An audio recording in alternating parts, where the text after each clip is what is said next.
again, I don't want to step on the industry's toes because, but understood. Please do. But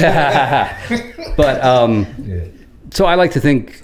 I think most businesses are in business to make money. Sure. That's why they're in business. I like to think that we are in business to take care of plants, whether it's a tree or a shrub. We do make money, but it's kind of a side effect of what we do. It's not our primary focus. We're not in business to make money. We're in business to take care of trees, and then we just happen to make money on the side. And don't get me wrong, making money is important. Sure. It allows us to do the other things that we'd like to do. But we always push very hard for that to not be the primary deciding factor on what we do when we do it. And I think, when you're in a business and I need revenue, I can prune these, I can shear these shrubs. And so I think, yes.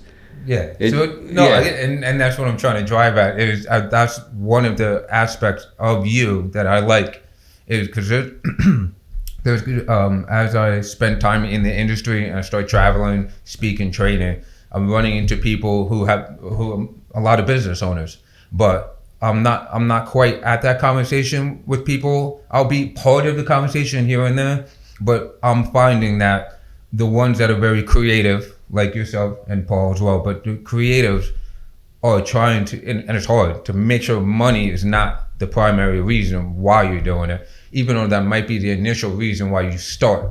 But as you become an arborist, and then as you start becoming, without sounding too, hippie-ish about it, but as you become part of, realizing that you're a part of nature, then you start adjusting the business plan to do the right thing for nature, but still get the benefit of the money that, helps the 10 employees, you and your wife, their home life and kids and all that stuff. And that's super important. But I just want to drive home that I really appreciate that, because that is something that I strive towards. Okay.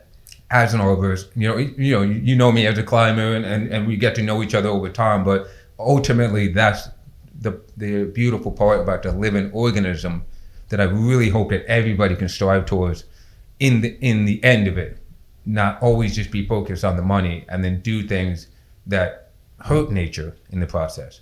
So that's why I brought it up. Sorry. No.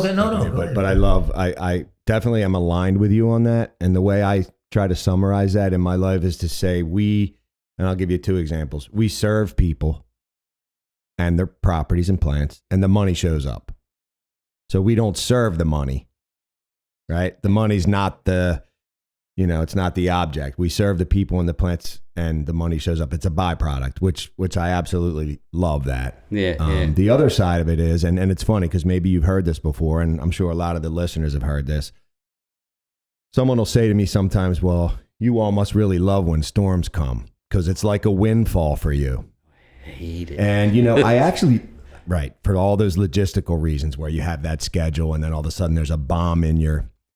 But I do know a lot of businesses that are storm-centered where it's like, oh, they're kind of like licking their chops at it. And people will say that to me. And it's funny because I had to ponder that from an ethical standpoint. Like, do I really love storms because of the revenue that they generate?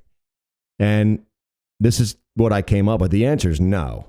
And here's how I view it, and maybe you'll find some alignment here, is that we provide a service, right? So I don't ever, and I mean ever, want to capitalize on somebody's misfortune. So if a tree happens to fall on someone's house and it's a through and through, there's damage to the roof and these people are going to be displaced, I'm not happy about it at all. In fact, I look at it as my house, and it fills me with empathy that these people are going to be displaced.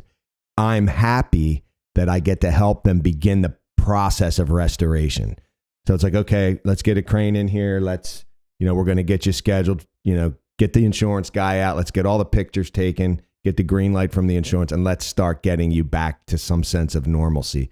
This will be the first thing that starts to decompress your stress level. We'll get the tree off the house, get the roofer out, get it tarped up. So I love that because I don't lick my chops when a storm comes. I really hope nothing happens. And I'm sure a lot of listeners out there are like, what is he crazy? We made $100,000 in 2 weeks or whatever, that last storm. And I understand that. I get that. But again, it should be about a byproduct. I don't know how you feel about that. So I agree on the storms. I hate the storms, and I've always said it's kind of like two things. And then real quick, I will say on the production end, storms I loved. It was fascinating. You would get into some stuff that you would never see, like the trickiest, most intricate. You had to think so far outside of the box. Right. So I did love that, and let's not deny that. Yeah, no, 100%. The rigging and from a business aspect, I hate storms because either A, you're starting a relationship with a new customer on a very poor note. They are just distraught. Their property is destroyed. The trees that they love are just destroyed. That's a terrible way to start a relationship. Or worse, it's an existing customer, and the two of you now have to go through this tragedy together. And who wants to go through a tragedy? These are the things, like, we take care of these. We love these trees. We go above and beyond to help these trees, and then they just get destroyed. And it's like, there's no glory in that. There's no, and we have a good business. We make our profit. I don't need to chase storms. I don't need to kill it. I hate storms. We do everything we can. Pruning wise, we push a lot of pruning, so trees can weather the storm. Yep.